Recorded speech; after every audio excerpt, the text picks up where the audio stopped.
Warning, this video mentions topics such as sexism, racism, and pedophilia. If you are sensitive to these topics, please kindly click off this video. The Southeast Atlantic Show is a Thomas the Tank Engine inspired series made by Blake Shuntingyard, who also is known as Blake the Blue Pug, an infamous pedophile in the fandom. Hey, so quick editor's note, I'm aware that Blake changed his name to Unknown Van Studios, but I edited this part before he did that, so yeah. Now, this video has been on the back burner for a little bit, as I debated with myself if I wanted to even make it. However, due to the overwhelming praise the idea got from my Discord server, as well as the show's cancellation due to a lot of the team members coming into contact with him, I figured now would be the best time to make the video. So without further ado, let's get into it. Episode 1. Mistaken Identity. The episode opens up with, I'm actually being blunt here, a direct one-to-one copy of how the Waterloo episode starts. You think I'm lying? Let me compare both of them side by side for you. Good morning, Engine. Good morning, Good morning, sir. Today's the day that you are busy as However, ever. we still have a lot to do. So I need Winston Alex, to bring Bloom and Blair. railroad sleepers These will to be helping extend to the expand line. this headline. Blake, you will be And as for the working rest in of the you, yard along with We're a just doing new your engine usual that will work, be finishing the arriving main line soon. all the way to the Might neighbouring take an railways. afternoon. Yes, I need yes, to yes. bring supplies. Yeah, if you think this is bad, don't worry, it's a running staple of the show. Anyways, after a full minute of just listening to these dog shit characters just whine and moan about their jobs, they all finally leave the shed and the plot finally progresses with Blake being assigned to shunting.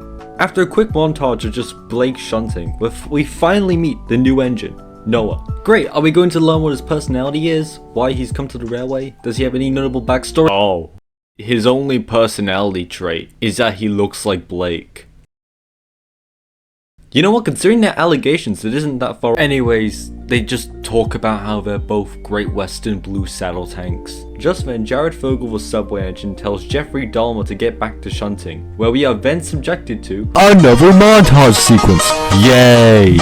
We then get a scene of Xavier backing onto his coaches as he mistakenly calls Noah Blake. As the latter corrects him, Noah says to himself, That was kind of funny though. okay, so Noah thinks it's funny. Is this going to lead to him scheming something where Blake does his work for him? Is he going to potentially play a trick that lands both of them in trouble? Nope, it's a completely out of nowhere outside force that causes the inciting incident. This is peak, right? Am I right? Am I right? Am I fucking right? Am I actually want to mention something actually. If we go back to that Xavier scene where he mistakes Noah for Blake, yeah? That happens around the 4-minute mark. The episode, including the intro and outro, is 8 minutes long. The plot only starts halfway through the actual episode. We wasted 4 minutes just doing nothing. You know what those 4 minutes could have been used for? They could have been used to actually expand Noah's character, because I don't think he even has one in this episode. He's just an NPC, a genuine NPC. His only role in the episode is just for the plot to happen. That is it. Anyways, after arguing with the foreman and getting nowhere, Blake just takes the goods train. The scene then cuts to Noah as he arrives, and surprise surprise, Blake has already left with the goods train and he doesn't know where it is. Just then, Dean, out of nowhere, somehow knows that Blake has already left. Like, bro, how do you know? You've already been here. Quick thing that I think I'll bring up later in the video as well. They did Dean so dirty in the show. I mean, this is like the only time he speaks, and then like in the next 3 episodes, he never appears again. Also, his model is like really ugly. Like every single one progressively somehow gets further away from what his basis is, the Dean goods. And I don't know how you do that. Anyways, Dean leaves after telling Noah this information as it fades to another This is the 3rd montage scene in this episode, by the way. I want to mention that for a moment. The 3rd. This episode is 8 minutes long, including the intro and outro, and we have 3 montage scenes. Anyways, Blake comes back to the yard, and Mr. Harrison and Noah begin berating him about like taking the train. Blake protested it wasn't him, and then like it's revealed by the workman himself that like, yeah, I gave him the train. With Mr. Harrison basically going like, oh yeah, we'll sort something out about this.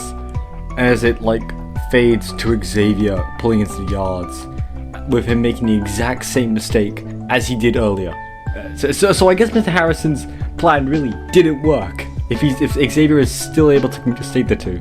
His plan, by the way, is to give the two engines nameplates, which, while good in hindsight, I think it would have been better if you just gave them, slightly different blue shades, to actually help differentiate them. Anyways, after Blake says some shit like, "Oh, I'm so glad we're together, twin," the episode ends with credits to only the voice actors, instead of, anyone who made music or anything like that. Now, I could already hear you screaming in the comments, "Oh, the episode isn't that bad. It has a solid premise. You're being nitpicky." How about I told you that the episode is entirely stolen? The episode is an almost beat-for-beat copy of Mistaken Identity made by Tank Engine 97. I won't show it here, but they're almost exactly the same, with only the intro, which is a copy of my thing, by the way, being the only difference. Anyways, let's just move on to the next episode. Episode 2, Fire Hazard. The episode opens up with the new character, Bartford, arriving to the yards, complaining about how the work is too much for him to handle. This sparks a debate between them, Dixie, Afton, Jessica, and Xavier about whether they need no more wrenches to help out and with the renovations of the railway. Keep in mind, prior to this, we have never heard anything about the railway needing any renovations or extensions. However, I will bring that up later. Anyways, Mr. Harrison arrives to tell the engines that he's ordered a new engine and loaned 3 others to help with the renovations and extensions of the railway. Once the conversation's over, Afton leaves the station as it fades to Blake in the sheds, with him asking about Mr. Harrison's announcement, in which Raymer, of all engines, somehow knows. You weren't even there! How could you hear the announcement? Anyways, they all talk to each other about the new engine, and as this is going on, Noah talks to Dixie about how apparently Jessica, the coach, needs to be used as a temporary works unit coach. Quick question about Jessica, actually. Is Jessica like Jerry from Blake's old series? Cause if she is, then I respect the transition. After more unnecessary talking, we fade to Jessica and Dixie at the yards with Bartford coupled to the train. Dixie saying her goodbyes to Jessica, and then both Bartford and Jessica leave. Then Afton, Blake and Noah appear, and immediately Blake and Noah begin arguing because Blake reminded Dixie of how Bartford's a terrible dude. No, this is kind of ironic coming out of Blake considering, everything he's done IRL. Afton justifiably tells the Blue Idiots to shut the fuck up as the new engine, who we later learned is named Ryan, arrives to the yard. All the other engines introduce themselves and Ryan asks where he can take his next train, which is to the coal mines. Dixie tells him that the coal mines are up the line and that he needs to take the trucks there. With this information, Ryan heads to the yard to collect the trucks, and in a short montage sequence, takes him to the coal mine. This is where we're introduced to Dax, which in this story, we are led to believe that he is, the mine's main shunter. He's also weirdly written in this episode, in his one line in episode 1, he's portrayed much more confident than how he is in this episode. Ryan notices the engine's sad demeanor and tries to cheer him up, complimenting the shunting that he's done around the yards.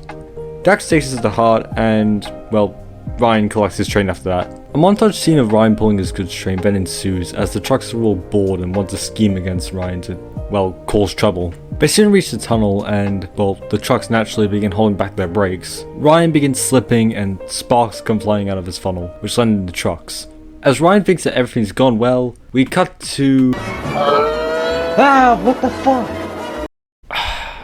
You know what, I've held my tongue about this. This is time to mention the voice acting. The voice acting in this show, so far at least, has been utterly ass, and I think this scene perfectly encapsulates that. Ryan in this situation is in a pure state of panic, or at least he's intentionally meant to be like that. His train is literally on fire, and you can hear the screams of the trucks going on. But yet his voice actor seems to be very calm about the situation, which makes it seem less threatening and more like it's a typical Tuesday for them. Anyways, we then cut to Dixie shunting in the yards as Ryan comes racing around the bend with his train on fire. Dixie has the quick thinking idea to push the trucks underneath the water tower to put out the fire, and it works. After both give a sigh of relief, Dixie asks Ryan why the train was on fire in the first place. Ryan mentions how the fire started when they passed through the tunnel, and Dixie quickly pieces together what happened. While the pink engine is worrying about what Mr. Harrison will say, Dixie tries comforting him, but it's to no avail, as Ryan's still very hesitant about what will happen. We then cut to the sheds as Mr. Harrison is berating Ryan about the whole incident, with the controller punishing him to work in the yards.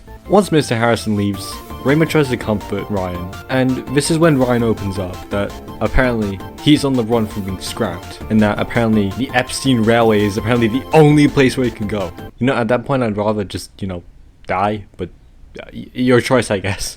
Xavier, who now has the stereotypical Texan accent, begins ranting about how Ryan needs to earn his stay on the railway. While they're talking about this, Bartford interjects. Basically, he begins harassing Ryan about the whole incident, making fun of him, and then, oh my god, they can change their faces? Okay, in all seriousness note, something I need to go on a rant about is how, like, inconsistent this episode is with itself. Like, in some scenes, engines will not be able to change faces, some scenes they do, characters get whole new redesigns, personalities are all out of whack, the lightings can be all out of whack as well. The whole episode is just really inconsistent. Mini rant out of the way, the overall just begins scowling at Bartford as the yellow engine begins berating the pink engine, before, well, just everyone goes to sleep. Event faces the next morning as Raymond begins confronting Bartford of what happened the previous night. Bartford initially pushes Raymond away, making snide comments towards Ryan, and then Raymond just blows up in his face. And this is another place where, like, the voice acting can easily be critiqued. I'll just let the clip play in full. A little. You're one of the most disrespectful and cheeky engines on this line. That's way beyond just a little. Yeah, because I'm so great. Yeah, really feeling the emotion there, Raymond. Oh, I love how you absolutely screamed your lungs out at Bartford. Guys, isn't the voice acting so great? Okay, but getting serious for a moment, I need to mention something about this episode. Okay, so I feel like we were all going to expect this is what you say, but like, the whole episode is actually a stolen Waterloo script. Like, unlike the previous episode, where it was like, oh, they've just copied the story, but they wrote their own thing. Nope, this one's just a direct word-for-word copy, except you replace the engines. Now, I bring this up because I need to bring up how, well, they deleted a whole scene. A whole scene that changes your perspective on the role that Bartford, or in the original Waterloo script, Alex, plays. There is a scene that plays after the confrontation with, or being the original script, Kiki and Alex. Alex is obviously pulling the work strain. Ashley, who is acting as the work unit coach, actually asks Alex why he's so rude to Hythe. It's not a confrontation, she doesn't start hostile, she just actually wants to know why he's acting the way he does. Alex brings up that he's simply treating Hythe the same way that others treated him. This is also where we find out that Alex ran away from his home, as they were planning to strip him for parts. And after a bluntly honest conversation with Ashley, Alex realizes that, hey, I've kind of been a dick. I need to seriously get my act together and actually apologize. Which he vows to do after the train is over, and the next time he sees Hythe at the arts. Within this, realistically, probably about 3-minute scene, we get Alex's motivation, a reason why he's the way he is, a deeper perspective of both him and Ashley's perspectives, and that Alex does indeed have morals, but like, he's not very good at showing them. With this Southeast Atlantic's adaption of the story, we lose all of that, and Bartford being extremely rude towards Ryan is just perceived as, oh, he's just an asshole, that's it. We also lose Jessica's involvement with the story, making her, well, she no longer fulfills that purpose of needing to help Bartford in this case to accept what he's done is wrong and like move forward. So her involvement in the story could easily have been written out and nothing would change. Anyways, we cut to Bartford and Jessica at the quarry for some reason, collecting rails. Well, why are the rails at the quarry? Anyways, Bartford's clearly shown straining and he's struggling across the bridge when he suddenly stops. And then the bridge just catches fire out of nowhere. Like, not to sound like a prat, but in the original script, it's shown that Alex is the reason why the bridge catches on fire, because karma comes to bite him in the ass, and sparks come flying out of his funnel, which land on the wooden bridge, which causes it to burn. But here, there's nothing like that. The bridge just suddenly catches on fire, I guess. Plot convenience. Anyways, we then cut to Ryan, who's shunting the yards looking miserable? I don't know, he doesn't have a face changer in this scene. Dixie pulls up and, well, begins comforting Ryan about what happened the previous night, reassuring her that Mr. Harrison won't sell them off. Ryan's thankful for the advice, of course, and takes it to heart. Suddenly the scene cuts to the signal box as the Signal Man is being told about what's going on with Barford and Jessica, as the scene quite literally jump cuts to Ryan already heading to the bridge. Like, did they run out of the montage scene budgets? Did their free trial of montage sequences run out too? Is that what happened? Anyways, back to the topic. Ryan's about to go back to get help when all of a sudden he hears Barford screaming for help in the fire. Personally, I'll leave him there, but Ryan immediately jumps in. Like, he's running towards the fire. I'm like, wait, Ryan, no! Ryan, no!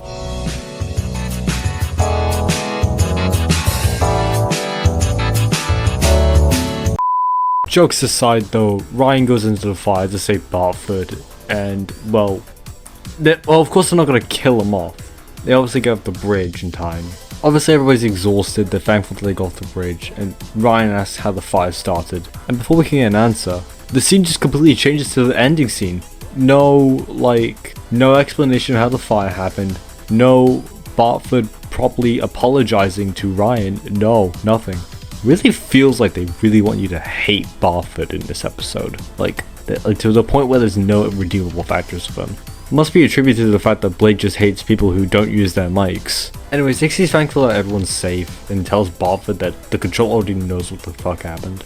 Then Mr. Harrison just pops out of nowhere, punishes Barford and promises Ryan a new coat of paint as he's permanently a member of the railway. Yada yada yada, everybody cheers, Ryan's happy, and the episode ends. Now I've already established that the episode is a direct copy, like word for word, of the Waterloo episode 6 script, but the removed content that they took from it makes the episode feel so hollow. Like none of these characters feel three-dimensional. Also, if you liked any of the new characters introduced today, this is like the one time they appear. I don't think they ever appear outside of this episode. Anyways, let's just move on to the third episode, I guess. Episode 3.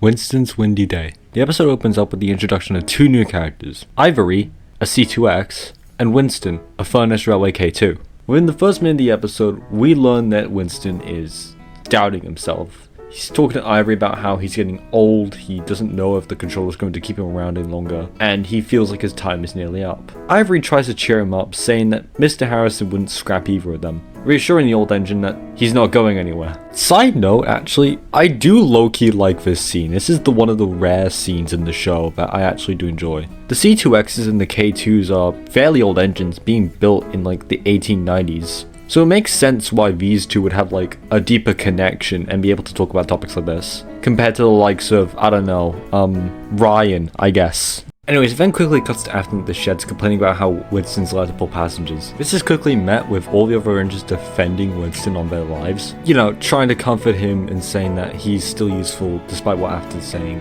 Then after Afton says another snide comment, it fades to the next day when Noah's shunting Winston's train. Winston obviously backs onto it and begins, well, straining while he's trying to pull out the station. Afton pulls alongside and once again is harassing the old engine, while Matic is once again defending Winston. I think now is a good time to mention how one note some of these characters are. Like, throughout Afton's entire appearance on the show, he's only been characterized as rude, mean, and like, it's not like he's an antagonist or villain of the show. No, he's like, she is a main character. And looking at any of the scripts or like episodes, it's clear that there's no attempt to, you know, expand on him as a character. Same logic goes for Matic. Matic is only presented as the opposite of Afton, and I think they're always paired together. This will also come up later as I need to mention something about the entirety of the female cast, but I'll get to that eventually. Finally, Winston actually leaves the station as a montage scene of him heading down the line plays. Once he finally gets to the station, another engine takes the train, and Winston's driver tells him that he needs to turn around and take the coaches back, and that apparently they're heavier now? Like, they're the same coaches. How can they be heavier now? Did like a morbidly obese guy get on the coaches? The fuck? Anyways, Winston turns around, couples up to the coaches and head down the line. And now the weather's more stormy, I guess? I don't know, I guess it's for plot convenience. He's struggling down the line, he's trying to get to the next station as quickly as he can.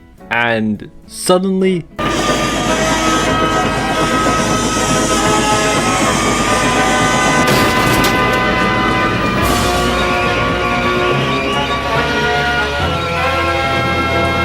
we were doing so good on the originality counter, and now we're back to blatantly ripping off stuff. So it turns out this episode is mainly a ripoff of Edward's exploit. I should have seen this coming, honestly. The bigger engine bullying the smaller, older engine, the fact that it's a K2, the rainy bit, I really should have seen this coming. I really should have. Winston, now with the broken crankpin, begins slowly pulling his train until he reaches another engine on the line. That being Iris. Oh, okay, I need to bring this up as well. Okay, so Iris, in my opinion, brings up one of the worst issues of the show. That being how everything in the show is almost a direct copy of something. For context, Iris before this was portrayed as a C-Class from the Southeastern Shetland Railway, and I believe that was interpreted through the intro and the first episode too. However, around this time, I had redesigned my OC Kiki, which is a C2X, into having a Southeastern Shetland Railway blue livery. This becomes an issue when you realize that in episode 3, which came out well after I made that redesign, Iris is now a C2X in that exact same livery. Another issue is she uses modified versions of Willow's old face pack, which, Willow is my OC. She's using the old versions of my OC's face pack, and her livery and design is a direct copy of Kiki, my other OC. Also, probably should mention that Iris both was created and voiced by Freakster James, that one Liberton artist. So Freakster James is a pedo supporter, I guess. Anyways, apparently Iris is broken down on the hill, and both engines debate with each other before Winston basically goes, "I'm gonna push you up the hill." Which, I guess, bro, rip off Super Rescue while you're at it. Maybe Winston gets struck by lightning and then turns into Super Ed. Oh god. Okay, but anyways, Winston, after getting a few more flashbacks about how Afton has been low-key abusing him, and Ivory was giving him some inspiring words, begins pushing the train up the hill. All because he needs that one moment in the episode where he can low-key aura farm, despite the fact that realistically he would not be able to push any of this up the hill. But you know what? It's a Thomas fan series. I should not be surprised that it's also unrealistic as hell. We're then subjected to more montage sequences of trains doing train things. They arrive at the station, they prove Afton wrong. Mr. Harrison comes up and says to Winston, "I'm proud of you. You aren't going to die today." Winston's happy that he's not going to die, and Ivory's happy that Winston is going to get the repairs that he needs. Episode ends. I'm tired. The episode kinda sucks. That's really it. On to the next one. Episode 4. Ivory's Night Out. The episode opens up with Ivory mentioning how the renovations of the railway are complete, despite the fact that she mentioned this in the previous episode. So were there more that were just off screen? I don't know. Anyways, Blake mentions how him, Noah, and apparently a new character named Connor have a branch line that they're working on. And then Ivory gets unreasonably angry at that information. Why are you mad? You don't have to work on it. Blake, being the actually guy, basically goes you don't have to work on it because only me and the other two engines have to work on it. And then Ivory is still mad because she has to work at Redsworth. Can I just mention how low-key character assassinated Ivory was in this episode? In episode 3, she seemed chill, yeah? She's a relatable character. Here, nope, she's just a bitch. Just then, the guy who called my friend the N-word appears, and then begins yapping on about some story about an engine named Bruce, who basically got the same fate as Smudger, because I guess Blake really ran out of original stories. Side note, actually, now that I think about it, why did he create Bruce in the first place when he has 10,000 other dead OCs that could constitute for this role? I think his most well-known example is, what's his name? Parker. Yeah, why didn't he just tell that story? I don't know, it feels like Bruce is made only because there was a J77 model, and then Blake wanted to make an OC out of that and didn't know what to do with him after that. Anyways, after Xavier tells the story, Ivory basically goes "I don't believe your story. I think you're actually lying. I think it's stupid." Which once again is a really good example of the character assassination that happened. Because how are these two the same character? I'm just saying. Does Blake have it in his contract with every single person that works on the shows that oh yeah, if you're a C2X, you have to be mischaracterized? What? Ivory leaves the harbor to go collect her goods train, and she takes all the way to Redsworth in a short montage sequence, because that's what the show loves, right? It loves montage sequences. It loves montage sequences. I think we get the fucking point. Mini crash out of the way, Ivory arrives at Redsworth, and then she shoves the train to the siding. Where Linda, oh no, the points are jammed. She can't get out. We gotta park her in the siding. I sure hope that nothing spooky happens and that the ghost train doesn't read.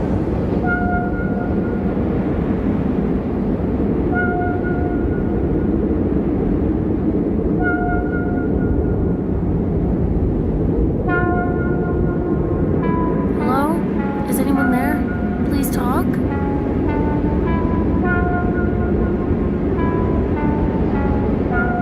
Yeah, I'm not sure where you're expecting that joke to go. Oh, Bruce is real. He's going to kill Ivory. It's not. It's just a Jack and Jill ripoff. But in all seriousness, no. Almost the whole entire episode is a Jack and Jill ripoff. So he's ripping off more fan content, which is something he did in his old canon. I remember he did that with Markland once. So he really loves this story. I guess loves it enough to make it in July. Anyways, Ivory gets attacked by Bruce, it cuts to dark, then it opens up with Ivory derailed. Her crew say that they left her in the siding. Another engine comes to derail her and they take her away while Bruce does the "ooh, was he real or was he not" thing. Even though he clearly was real, as he is out there, sitting in open fucking daylight. Now this is usually where I end a segment about an episode, but I need to talk about something else. And that is the show's sexism, both within the cast of characters and the behind the scenes, because I actually have a few people who have told me about what happened behind the scenes of the show. Okay, so starting with behind the scenes, because that's the most apparent thing. Blake reportedly was very, very more lenient on having the male cast of episodes, while leaving the female cast as only supporting roles. With Chris, the person who created the character Ivory, having to literally beg for an episode in which Blake finally gave in and made the sloppiest remake. I can't even call it, not even a remake, a ripoff. The sloppiest ripoff I've ever seen. Meanwhile, he was planning episodes for characters like Blake, Barford, Xavier, and like who already have episodes. Well, not Xavier, but Xavier's already been like a prominent role in almost every single one. Either way, like behind the scenes, the show was extremely sexist, and the team was too, which is another thing to add to the things that Blake is. On top of a pedophile, a racist, a transphobe, a homophobe. I actually believe that like the whole reason Blake assassinated Ivory's personality is like a subtle way to make the audience want to see her less. Now hear me out for a moment, yeah? Because Blake has a very short temper. He does not like when people beg him for stuff. And when, justifiably, any one of his female, like, actors want an episode about their character, he's gonna get pissed at that because he doesn't like the idea of anyone else having suggestions that he doesn't like. So that his audience would never want to see Ivory again. It's the same case with characters like Rayma, Dixie, Iris. Because, like, after their debut episode, they never appear again. And then Ivory's the only case where that's actually gone through and that she appears in 2 episodes. But in both, she's super inconsistent. Another point I want to bring up is how every single female role is almost always treated the same way. They're always supporting characters, supporting the males, or they're used as obstacles. And they all have the same personality. And even when they try to write an Ivory episode, they have to completely shatter her pre-existing personality just to justify making an episode. What Blake could have easily done is that he could have easily taken what bland character Ivory already had and created a new thing for her. For example, Ivory is helpful. Let's say that she's too forgiving. That could have been an easy flaw for her to overcome. But nope, we had to make her a dick. Even the design philosophy also reflects this. Within the main male cast, a lot of them have very varying designs. For example, Blake and Noah are saddle tanks, Xavier's a tank engine, Matic's a blue mogul tender engine, Afton's a K-class, Bartford's an American engine with British modifications, Ryan's a J50. They all look very different. Now let's look at the main, like, female cast. Okay, we have a coach. We have a small 040 tank engine, a C2X, a C2X, a C2X with 812 modifications, another C2X with 812 modification. You see where I'm going with this? I'm not saying that like, oh, just because they're all C2Xs of some kind means it's sexist. No, I don't believe that, but like, combining that factor along with, you know, everything else, it kind of becomes apparent that, yeah, these guys were definitely an afterthought, and he went like, let's just give them all the same basis. Anyways, I'm tired of ranting about how the South Epstein Railway, made by Blake the Diddy Blood, is inherently sexist. Let's just move on to the next bit. Okay, this segment isn't on anything specific, it's just me wanting to ramble about things that I couldn't cover in the episodes themselves. Okay, so the voice acting is really shit. I covered this already with Rayma, but like, almost every single voice actor sounds like they're either straining their lungs out, want to kill themselves, or make me want to kill myself. The only good voice actors in the show are Dixie and Ivory's voice actor, and Afton's 2 voice actors. That's it. They're the only ones that are actually good at their job. Noah sounds like he recorded his lines at 3 in the morning. Ryan's voice actor doesn't even fit his character. Blake somehow managed to mispronounce the word meant. Barford sounds like he's reading off a script. Winston sounds dead inside. Iris's mic is dying. Mr. Harrison stutters every 2 seconds. And don't get me started on fucking Jessica. I reckon I agree with Barfoot here. The male Ivory rooting has been rather stressful for a lot of us as well. Another thing I want to ramble about is how the intro of the show will always be copying something. I think the most apparent example is in episode 2, where it was just a direct copy of the, at the time, Hillside intro. Don't believe me? Let me pull up a video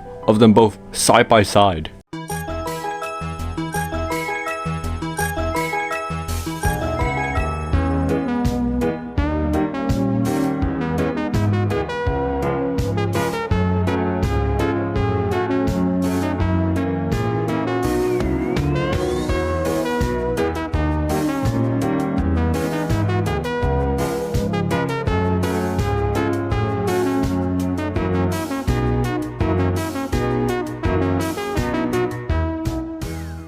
Yeah, they're pretty identical. And that isn't the only case of it happening. Like, in every single other intro, because Blake redoes it like every single episode, there's like a new thing it's copying. Pull up some examples on the screen, but yeah. Kind of shows how he's like a giant lazy crack of shit.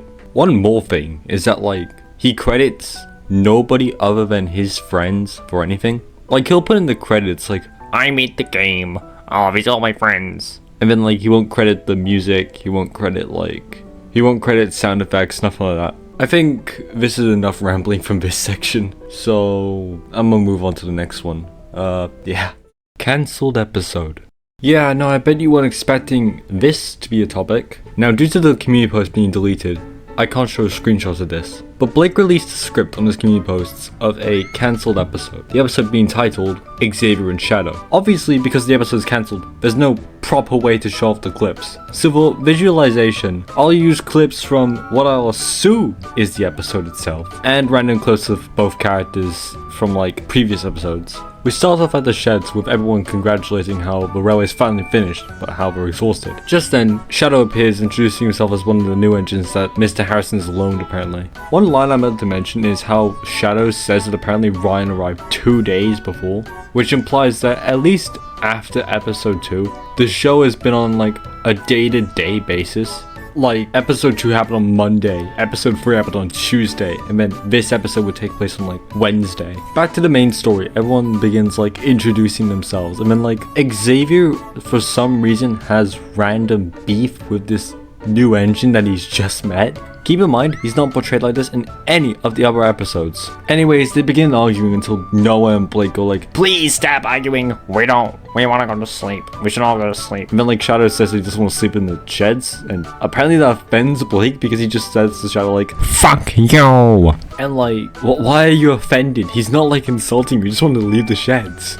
And I guess Blake insulting Shadow worked as he's in the sheds when Mr. Harrison is like giving out all the jobs. Must be one of Blake's actual intimidation tactics other than like death threats and like leaking people's names. Once the controller leaves, we cut to Shadow and Xavier talking, with Shadow talking about how like he's still pissed off at Xavier for what he said yesterday, and like I would be too. Honestly, he's valid for that. Xavier then claps back saying that like his name is stupid again, and like why does he care about this so much? Like, why does he care about Shadow's name. Seems like a stupid reason to start conflict. Oh, but don't worry, Shadow has an equally stupid response by him calling Xavier a period stain. What little respect I had for Shadow's characterization is out of the window now. They argue a bit more until Ivory comes up and says for them to both shut the fuck up. Another reason why Ivory is low-key a goated character. The two engines leave each other alone, and then Blake goes to talk to Xavier about how Xavier's being rude to Shadow for no reason. And then he gives the same excuse again, because we really want to emphasize that he doesn't like Shadow's name, which is honestly a pathetic excuse. Just then, a workman comes up and tells Xavier that Shadow's dropped off his trucks or something, and that he needs to move them somewhere else. Xavier goes to do that, and this next bit, yeah? I'm not sure how to describe it, so I just low-key filmed a whole recreation of what the scene probably would look like. So I'll just let you take that in.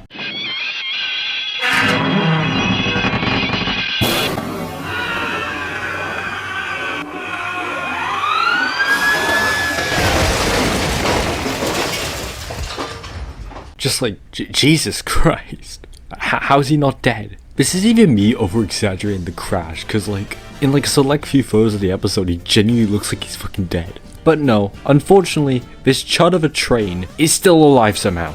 As when Blake asks if he is okay, he blames the trucks, with Shadow conveniently coming up behind and going like, fucking idiot. And then the episode ends. Why is this actually the best one out of the whole show? It's not good. I can't say it is. It's still a pretty shit episode. But the difference is this one is actually kind of original. Unlike every single other episode was either a direct copy or flat out plagiarism. The next cancelled episode that I can theorize on is an alleged cancelled Dean episode. This time, there's just no script. There's nothing to work off. Now, and I bet you're all thinking, Jamie, how can you theorize on an episode existing with little to no proof of it existing? Well, here's why I believe that there is a cancelled Dean episode. In episode 3's intro, there is a scene of Blake chasing Dean down. Why do I bring this up? Well, most scenes in the intro are related to an episode. I say most because in the fourth one, I'm not sure how Thomas gets into the episode. But anyways, so it can be assigned that this scene was for a cancelled episode. My next bit of proof of why this episode exists is from an infiltration. You see, my friend Warrior got his friend Midland Moron to infiltrate Blake's server one time, and through that infiltration, there was a clip found of Dean crashing.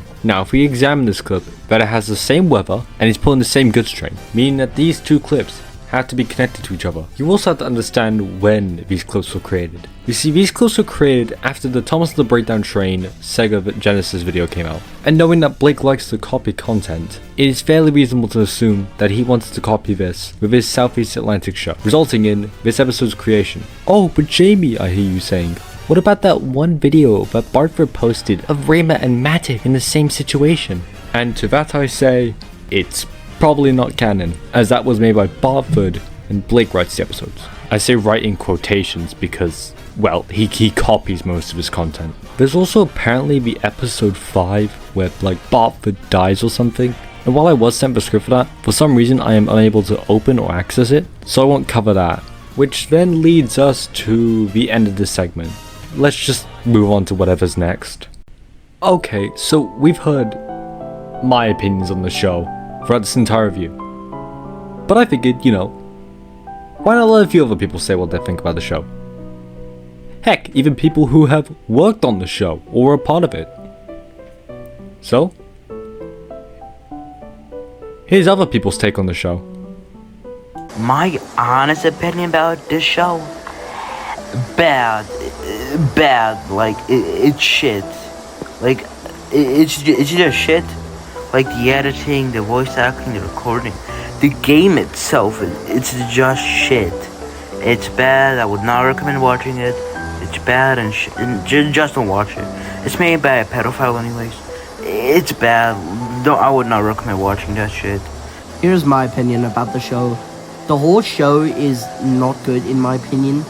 The editing is good and all, but the scripting, it's all just stolen, down from the Roblox models to the full game. Even the face packs, it's all just stolen.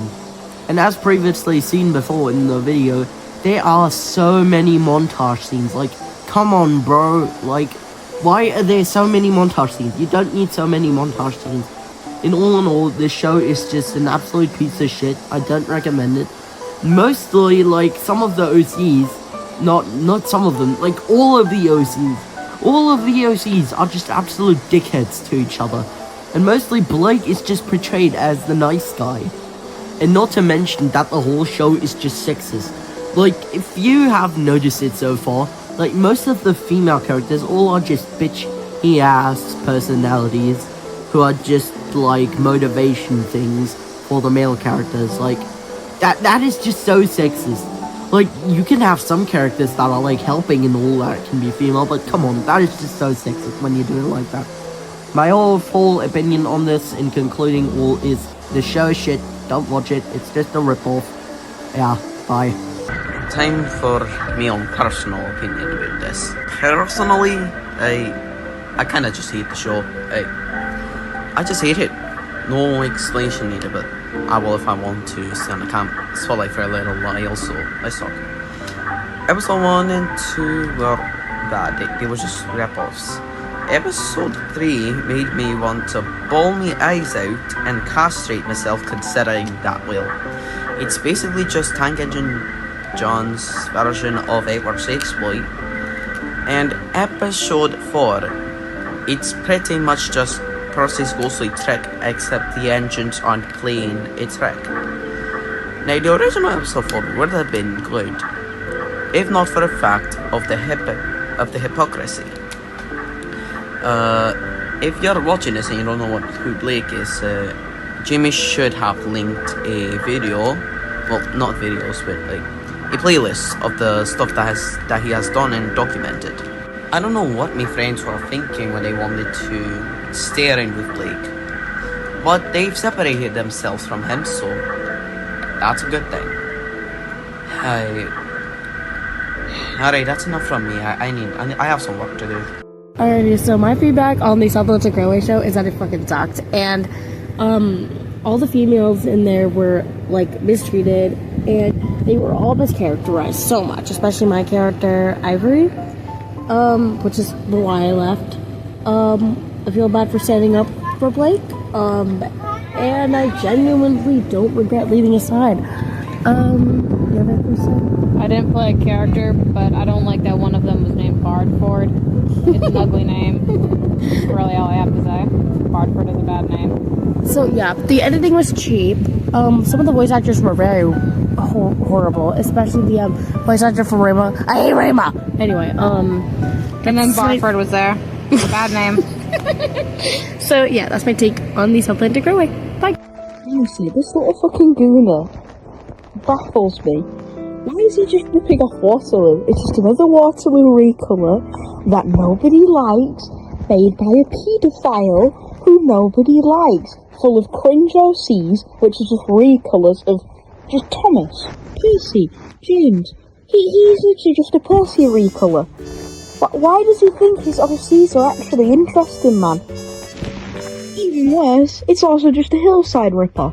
The intro is exactly the same, just copy and pasted with crappier OCs, which is literally the same. The main character starts and the character stops, and the express train flies by with the same Bertha theme. It could be any more obvious he's copying it. Like, come on, pal. Okay. This is if you combined Limberton with fucking Friends, and you get a pedo washed jizzed out show on a bunch of pedo trains.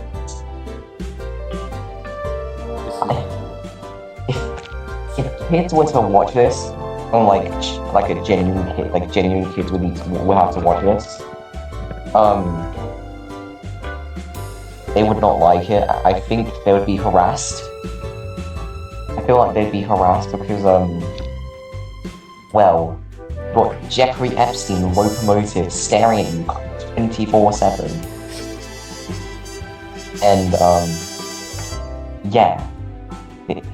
Hey, it's just me, Jamie. I'm gonna read out Polygonal Girls 1 because she didn't want to use her voice, and you know, I think it'd just be easier for everyone to digest if I used my voice to read everything out. The show is highly tainted by the creator's actions, but even then the show suffers from the fact that the creator can't even make their own shit, whether it's writing, characters, or visual wise. If you want to commit to making a series on this scale, for the love of God, learn to be independent. For example, the entirety of the Mistaken Identity episode is just a rehash of Don the Hansel Engine story, even down to the name. Now, as stated at the beginning of the video, the show was cancelled. There's no new episodes are going to come out, and Blake has seemingly switched to a Trains Thomas series, which I can only assume is the final bullet for killing off the whole entire OC Railway genre for him, unless he makes some sort of like comeback to that style. Now, I don't want to go onto a whole rant about how his new show is sloppy ripoffs again, but just the Thomas characters. Instead, I want to show how much Blake's content has fallen, both from him being a horrible person now, and just how lazy he's gone. And to do that, I'm going to compare the Southeast Atlantic show to a show that came out before he was exposed for being a pedophile. That show being Preservation Railway. I know a few people in my comment section who are watching this video will definitely point out how I remember the show. But to put it simply, Preservation Railway, for as bad as it is, as how many stolen assets it has, is still better than the Southeast Atlantic Railway because of one simple factor. You could tell that at this time, Blake actually put his passion into the show. It isn't completely stolen assets like the Southeast Atlantic one. The show had its own original stories at times, and it wasn't filled with all the weird things that Blake has put into his show. And I think that really highlights how much Blake as a person has also fallen. Because I'm not sure how this works, but somehow through him becoming a racist, a pedophile, a transphobe, a homophobe, and the list of other stuff he's done, he's also fallen down in quality, and I think it really is symbolic of how through him becoming a worse person, everything he's produced became worse. And my honest review of the show is that it sucks. You shouldn't watch it because it's made by a creep. You shouldn't watch it because it has sexist themes in it, and you shouldn't watch it because you're actively supporting a person who has done horrible things to people. If you want a good OC Railway show to watch Hillside, because that actually is good, unlike this slop. Wow, this video is long. Like, holy shit, this might be actually one of the longest videos I've ever made. First things to get out of the way revolving, you know, this trilogy. The next video will most likely be on Rated Rails, as I can hopefully get that out quicker than like, what, Hyla Rail, which is the third one. Probably should state that I most likely will not be covering only games. Like, there has to be a show, so no abbisworth. I don't really think you're missing out on much, to be honest. Abbisworth, if it had a show, would most likely be really ass and practically the same as the Southeast Atlantic one. What else is there? Rosemary is coming along okay.